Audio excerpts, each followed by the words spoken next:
Olá, sejam todos muito bem-vindos a mais um dia de leitura aqui neste canal, um dia de início de leitura. Hoje vamos ler Quem Pensa Enriquece, O Legado, de Napoleão Hill. Então vamos. Este foi o Quem Pensa Enriquece foi o primeiro livro lido neste grupo de leitura.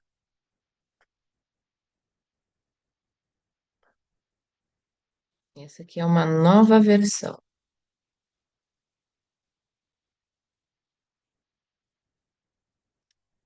O desleixo em alargar a visão manteve muita gente fazendo a mesma coisa a vida inteira. Napoleão Hill. Para homens e mulheres indignados com a pobreza. Conheci a obra de Napoleão Hill em 1978, com 14 anos de idade, em Balneário Camboriú, Santa Catarina. Pense em riqueza me tirou de uma situação muito adversa. Fui engraxate, vendedor de picolé, servente de pedreiro, vendedor de lenha de casa em casa e empacotador no supermercado em troca de gorjetas para ajudar no sustento da família de 10 irmãos. O trabalho duro nunca me tirou a vontade de ler. Para minha sorte, havia um exemplar deste livro na pequena biblioteca pública, a poucas quadras de onde eu morava, e nele aprendi algo memorável. Eu não era pobre, apenas não tinha dinheiro naquele momento. Na capa da primeira edição estava escrito em letras pequenas acima do título: Para homens e mulheres indignados com a pobreza. Rebelei-me e decidi que não permaneceria mais muito tempo subordinado à situação difícil em que me encontrava. Com a mentoria do livro de Napoleão Hill, estruturei um caminho passo a passo, um planejamento minucioso que, com o passar dos anos, me levou a uma condição muito interessante e me possibilitou conhecer muitos países, ter encontros com reis e rainhas, como os soberanos da Holanda e com os presidentes de nosso país. Tive a honra de participar de eventos na sede da ONU, em Nova York, como ouvidor convidado, ministrar aulas como professor convidado da Universidade da Califórnia, além de me tornar conselheiro mundial da Fundação Napoleão Hill. Todas as realizações me foram possíveis porque fiz um planejamento estruturado para construir uma vida de prosperidade baseado na obra de Hill. Sempre haverá abundância de capital para aqueles que ousam criar planos práticos para usar estes recursos.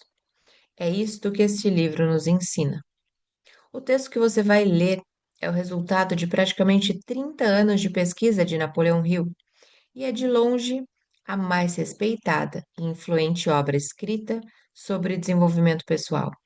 Ao concluir suas obras iniciais, Hill legou ao mundo mais um evangelho. Quando começou a fazer a sua pregação, entendeu que o destino e as circunstâncias exteriores não estavam mais no comando, pois o homem que toma a resolução de vencer será possuidor do talento de transformar sonhos em realidade e converter pensamentos em realizações. Este livro já foi testado pelo mais severo dos inquiridores, o tempo, pois só alcança o futuro aquilo que tem fundamento. Foi testado também pelos cerca de 70 milhões de leitores que o compraram desde o lançamento em 1937. Às vezes, aqui e ali surge a questão: afinal de contas, quando é que um livro é bom? Não tenho medo de responder. Um livro é bom quando conseguimos aplicar as ideias contidas nele e ver bons resultados aparecerem em nossa vida. Para um melhor aproveitamento das leituras, eu e toda a equipe do treinamento Mastermind temos um método de 3 pontos que chamamos de LGD: ler, grifar e definir. Este método me ajudou muito a aproveitar melhor cada um dos mais de 1.000 livros que li em 40 anos de estudo. Funciona assim. Primeiro, leia atentamente, com olhos de pesquisador, porque dentro deste livro há um segredo. Segundo, grife as ideias que pareçam as mais importantes para a sua vida nesse momento. Terceiro, defina. No final do livro, faça um resumo dos principais pontos, definindo um plano de ação para aplicação. Este livro já provou que é bom. A questão é: o que ele pode fazer por você? Fique atento. Aquilo que você não sabe, você não enxerga. Leia este livro como se o autor estivesse falando com você. Coloque-se dentro do livro. Quem examina bem uma causa com cuidado, prospera. Já nos ensinava o sereníssimo e venerável Salomão em seus provérbios no livro da lei, a Bíblia. Jamil Albuquerque, presidente do Mastermind e representante da Fundação Napoleão Hill para a Língua Portuguesa e América do Sul.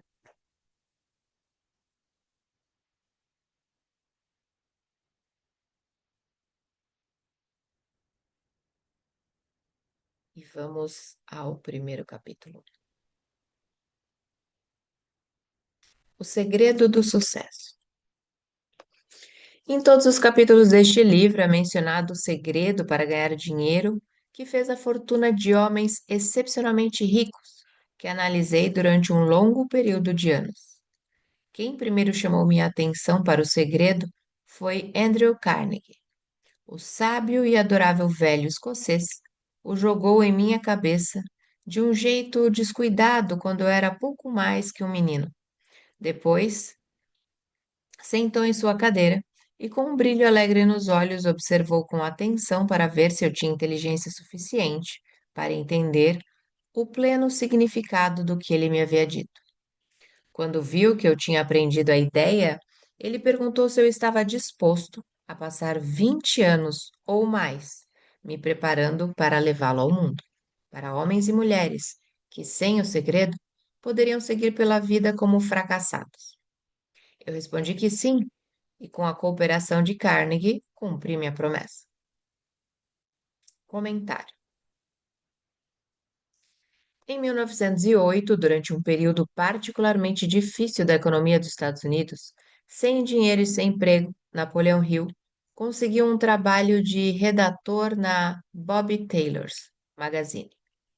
Ele foi contratado para escrever as histórias de sucesso de homens famosos. Embora o trabalho não pagasse muito, ofereceu a Hill a oportunidade de conhecer os gigantes da indústria e do comércio e traçar seus perfis.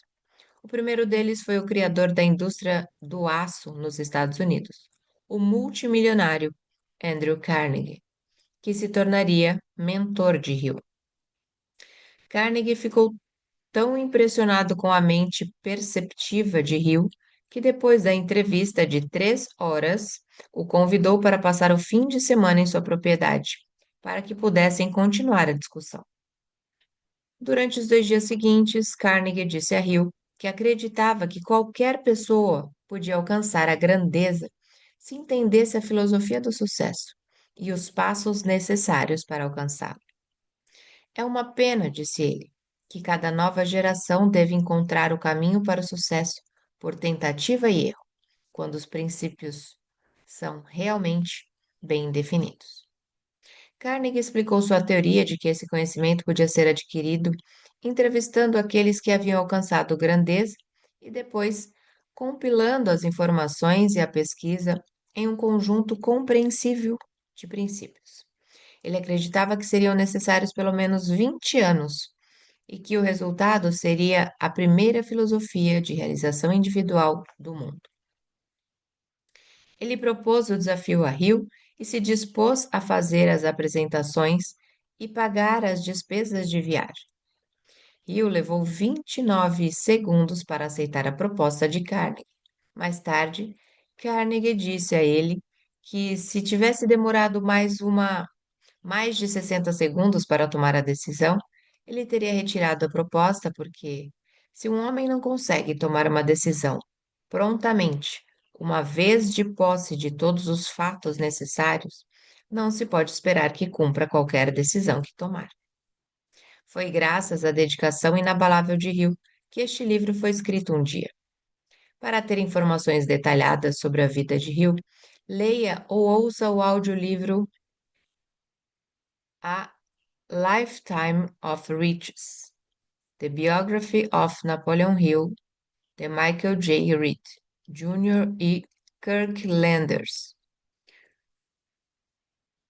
Michael Reed trabalhou como assistente de Hill por 10 anos e foi o primeiro funcionário da Fundação Napoleon Hill, onde atuou como diretor executivo, secretário e tesoureiro. O material deste livro provém de seu conhecimento pessoal sobre Hill e da biografia não publicada de Hill. Este livro contém o segredo de Carnegie, um segredo testado por milhares, agora milhões, de pessoas de quase todas as condições de vida. Foi ideia de Carnegie que a fórmula mágica que deu a ele estupenda fortuna fosse colocada ao alcance de pessoas que não têm tempo para investigar como outros ganharam dinheiro. A esperança dele era que eu testasse e demonstrasse a solidez da fórmula por intermédio da experiência de homens e mulheres de todas as vocações. Ele acreditava que a fórmula devia ser ensinada em todas as escolas públicas e faculdades. Dizia que, se fosse ensinada de maneira apropriada, revolucionaria todo o sistema educacional e o tempo passado na escola poderia ser reduzido a menos da metade. No capítulo 4 sobre fé, você vai ler a surpreendente história da organização da gigante United States Steel Corporation. Ela foi concebida e realizada por um dos jovens, por intermédio dos quais Carnegie provou que sua fórmula funciona para todos que estão preparados para ela. Essa única aplicação do segredo por Charles M. Schwab rendeu a ele uma imensa fortuna em dinheiro e oportunidade. Em uma estimativa rápida, essa aplicação particular da fórmula rendeu 600 milhões de dólares. Esses fatos dão uma boa ideia do que ler este livro pode trazer a você, desde que saiba o que quer. Comentário. De acordo com um método de cálculo que considera apenas a inflação, seriam necessários aproximadamente 20 dólares em 2001 para comprar o que $1 compraria em 1901. Porém, encontrar o valor equivalente a 600 milhões de dólares não é tão simples quanto multiplicar essa quantia pelo aumento do custo de vida. Embora haja outros fatores e variáveis para calcular o poder de compra, mesmo em estimativas conservadoras, os 600 milhões de dólares se traduziriam em, no mínimo, 12 bilhões de dólares no começo do século XXI. O segredo foi passado a milhares de homens e mulheres que usaram em benefício próprio. Alguns fizeram fortuna com ele, outros o utilizaram com sucesso para criar harmonia em casa. Um clérigo usou o segredo com tanta eficiência que assegurou um rendimento de mais de 75 mil dólares ao ano, aproximadamente 1,5 milhão em termos contemporâneos. Arthur Nash, um alfaiate de Cincinnati, usou seu negócio à beira da falência como cobaia para testar a fórmula. O negócio ganhou vida e rendeu uma fortuna para os proprietários. O experimento foi tão singular que jornais e revistas deram o equivalente a milhões de dólares em publicidade. O segredo foi passado para Stuart Austin Wire, de Dallas, Texas. Ele estava pronto para isso, tão pronto que desistiu de sua profissão e estudou direito. Teve sucesso? Você vai ler a resposta no capítulo 6. Conhecimento especializado. Enquanto era gerente de propaganda da Universidade de Extensão La Salle, tive o privilégio de ver J.G. Chaplin, presidente da universidade, usar a fórmula com tanta eficiência que fez de La Salle uma das grandes escolas de extensão do país.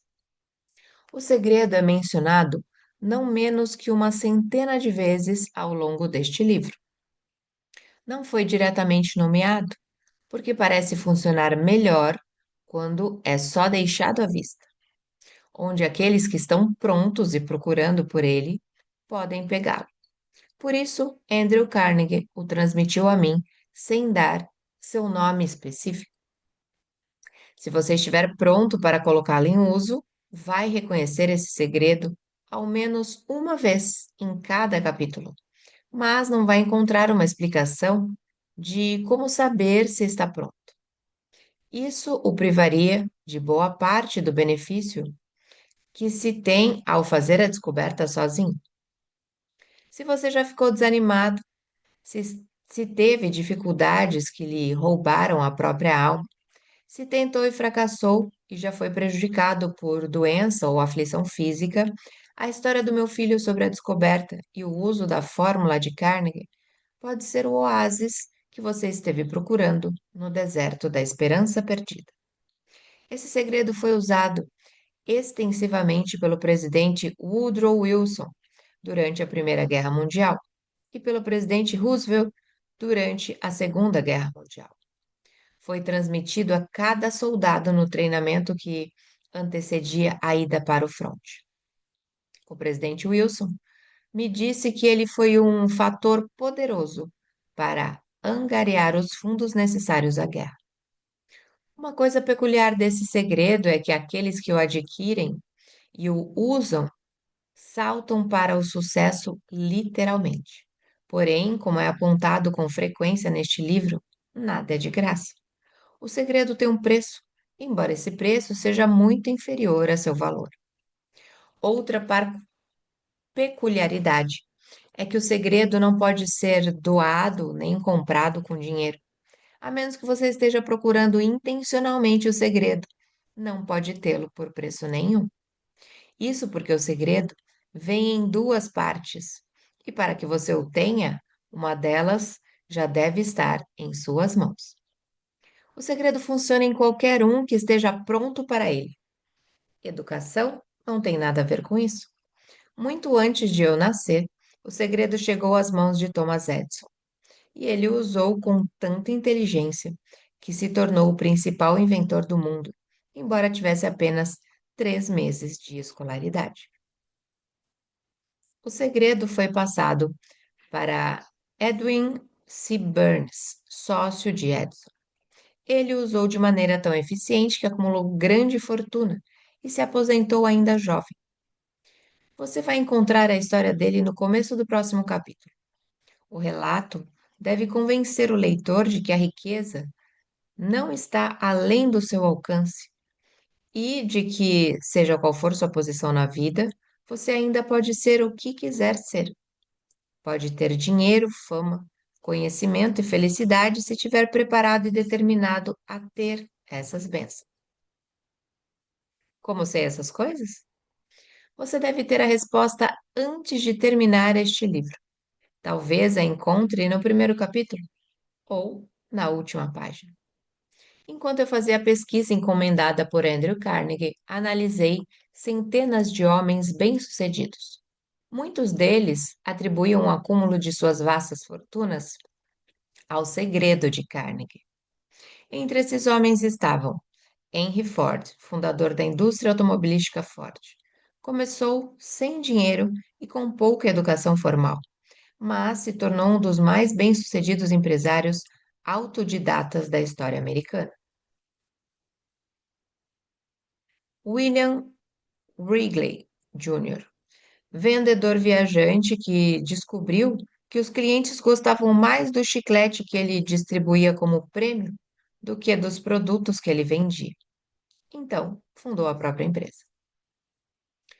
John Wanamaker Conhecido como príncipe comerciante, criou a primeira loja de departamentos do mundo e foi ovacionado por suas inovações em marketing, atendimento ao cliente e benefícios para funcionários.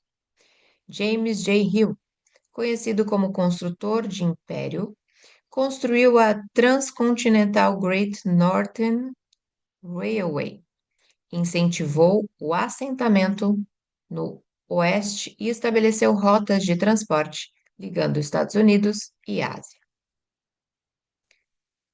George S. Parker, professor que se cansou de consertar as canetas dos alunos e criou um novo design. Fundou a Companhia de Canetas Parker e transformou uma ideia simples em uma fortuna. E. M. Statler, filho de um pastor pobre, começou como mensageiro e progrediu até fundar a cadeia de hotéis Stanton, famosa pelo luxo e pelo serviço com um sorriso.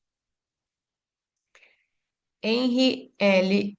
Doherty começou aos 12 anos como office boy da Columbia Gas. Progrediu até ser proprietário de 53 companhias de serviços essenciais e patenteou 140 inovações para a produção de gás natural e petróleo. Cyrus Curtis começou em um pequeno semanário agrícola que transformou no Ladies' Home Journal. Criou o Saturday Evening Post e montou um dos maiores impérios jornalísticos. George Eastman, inventor e fundador da Eastman Kodak Company, criou muitas das inovações que popularizaram a fotografia e transformaram a indústria cinematográfica. Charles M. Schwab, braço direito de Andrew Carnegie, foi presidente da Carnegie Steel Company, agenciou o acordo que deu origem à US Steel e fundou a Bethlehem Steel. Theodore Roosevelt, 26º presidente dos Estados Unidos da América, 1901 a 1909. John W. Davis, advogado e líder político, foi advogado-geral durante a presidência de Woodrow Wilson, mais tarde nomeado embaixador da Grã-Bretanha. Albert Hubbard, filósofo, editor da revista The Fra e fundador da colônia de artistas Roy Crofters. Também foi autor de muitos best-sellers, entre eles Mensagem a Garcia. Wilbur Wright, dono de uma loja de bicicletas, que com seu irmão Orville tornou-se o primeiro norte-americano a voar em uma aeronave mais pesada que o ar e movida a motor. Eles foram pioneiros da indústria da aviação. William James Bryan, editor de jornal, candidato à presidência, secretário de Estado do presidente William McKinley, mas talvez mais conhecido como advogado que defendeu o criacionismo no julgamento de Scopes. David Starr Jordan, educador, cientista e autor de mais de 50 livros. Foi o mais jovem presidente da universidade do país na Universidade de Indiana e tornou-se o primeiro presidente da Universidade Stanford. J. Alden Armour herdou o frigorífico da família, transformou em um conglomerado com mais de 3.000 produtos. Foi proprietário do Chicago Cubs e diretor do National City Bank. Arthur Brashbain, jornalista e economista. Acabou nosso tempo. Publicado em rede, era procurado pelas grandes organizações de notícias e foi o mais lido e mais bem pago redator editorial de um tempo. Bom, então vamos ficando por aqui neste primeiro dia. Ainda temos muitos nomes aqui para conhecer. E se você chegou aqui hoje, que maravilha! Hoje é o primeiro dia da leitura deste livro. Seja muito bem-vindo e caso queira fazer parte da nossa leitura ao vivo e diária, deixe a sua vontade aqui nos comentários. Somos uma comunidade que está em expansão da mente e adquirindo cada dia mais novos conhecimentos, recursos, e agora vamos comentar sobre esse início de leitura. Sou Vanessa Luz, um beijo no seu coração e nos encontramos por aqui numa próxima leitura.